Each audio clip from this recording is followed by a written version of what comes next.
అందుకు సౌలు, నేను పాపము చేసి తిని, ఈ దినమున నా ప్రాణము నీ దృష్టికి ప్రియముగా ఉన్నదాన్ని బట్టి నేను నీకిక కీడు చెయ్యను. దావీదా, నాయనా, నా యొద్దకు తిరిగి రమ్ము.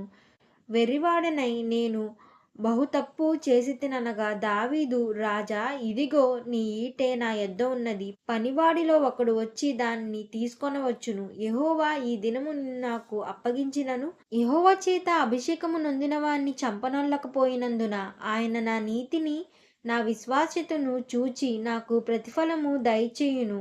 చిత్తగించుము. ఈ దినమున నీ ప్రాణము నా దృష్టికి ఘనమైనందున యెహోవా నా ప్రాణమును తన దృష్టికి ఘనముగా ఎంచి బాధలన్నిటిలో నుండి నన్ను రక్షించునుగాక అని చెప్పెను. అందుకు సౌలు, దావీదా, నాయనా, నీవు ఆశీర్వాదము పొందుదువుగాక, నీవు ఘనకార్యములు పూనుకొని విజయము నొందుదువుగాక అని దావీదుతో అనెను. అప్పుడు దావీదు తన మార్గమున వెళ్ళిపోయెను.